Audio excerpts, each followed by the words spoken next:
You know, for most of our lives, we've kind of lived on this simple grid, X, Y, and Z. It's clean, it's reliable, but here's the thing. It is not always the right tool for the job. So what happens when the problem you're trying to solve isn't a neat little box, but something like a cylinder? Well, you're about to find out that our trusty grid, it starts to break down, and fast.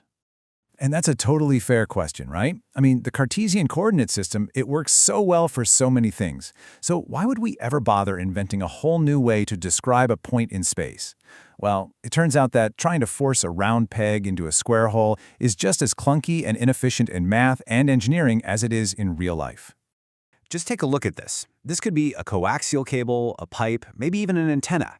Now, if you try to describe the electromagnetic fields buzzing around in there using X, Y, and Z, you suddenly find yourself buried in these nasty square roots and trig functions in every single equation. It becomes an absolute mess, a total mathematical nightmare. We need something better. We need a coordinate system that's actually built for this shape. So here's the bottom line. When your problem has a natural symmetry, you've got to use a coordinate system that matches it. Trying to fight that symmetry with a square grid is just a losing battle. So what's our new tool going to be? And that tool, my friends, is the circular cylindrical coordinate system. Now, to make this super intuitive, I want you to picture this. You're inside a tall, circular lighthouse, and there's a spiral staircase wrapping around a big central support column. Our entire goal is just to describe your exact position inside this lighthouse. Okay, first up, we have rho. Think of this as your radial distance. It's simply how far you are from that big central column. Are you standing right up against it, or are you way out by the lighthouse wall looking out a window? That straight line distance, that's rho. Next, we've got phi. Now, imagine there's a single doorway that you use to enter the lighthouse. Phi is just the angle you've rotated around that central column starting from that doorway. You walk a quarter of the way around the circle, your phi is 90 degrees. Go all the way to the opposite side, that's 180 degrees. It pinpoints your exact angular spot. And finally, the easy one, thank goodness, Z. This is just your height. It's the exact same Z we know and love from our old Cartesian system. So in our lighthouse, it's simply what floor you're on. See? This one's a direct carryover. No new tricks here. So there you have it. That's our toolkit. How far are you from the center column? That's rho. What angle have you turned? That's phi. And what floor are you on? That's Z. With just those three little numbers, we can perfectly describe any point in our lighthouse, or for that matter, any point in any cylindrical problem we face. Okay, but we can't just live in this new cylindrical world forever, right? We have to be able to translate back and forth to the familiar XYZ world we came from. And this is where a little bit of high school trigonometry becomes our universal translator. This table right here, this is our Rosetta Stone. Seriously, look over on the left. If you have your radius rho and your angle phi, just some basic trig gives you x and y. Easy. Now look at the right. If you start with x and y, you can use the good old Pythagorean theorem to get your radius rho and the inverse tangent to find your angle phi. And of course, z, our easygoing friend, just stays z in both worlds. These formulas are absolutely essential for translating a point. But what about a vector? I mean, a vector isn't just a location, right? It's got magnitude, times, and direction. And here's where it gets a little tricky, because as we're about to see, the fundamental directions in a cylindrical system, they aren't fixed. And that's why we need this, well, this more complicated-looking formula. It translates not just the location, but the direction of the vector itself. I know, it looks intimidating, but trust me, we're going to break it down. Theory is one thing, but let's make this real. By far, the best way to really get a feel for these formulas is to just see them in action. So let's take a nice, simple vector from the Cartesian world and translate it into our new cylindrical system. Okay, here's our problem. We've got a vector, let's call it b, and it's pointing purely in the x direction with a strength, or magnitude, of 5. And this vector exists at a specific point in space, p, which is at x equals 4, y equals 3, and z equals 2. Our mission, should we choose to accept it, is to describe this exact same vector, but using rho, phi, and z instead.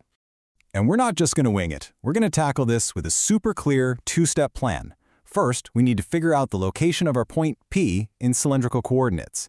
That's step 1. Then, for step 2, we'll plug those coordinates into our big vector formula to find the new vector components. See? Simple and methodical. All right, let's do it. Step 1, let's find that point. We'll just grab our conversion formulas. So for rho, we need the square root of x squared plus y squared. So that's going to be 4 squared plus 3 squared. That's 16 plus 9, which is 25. And the square root of 25 is, of course, 5. Perfect.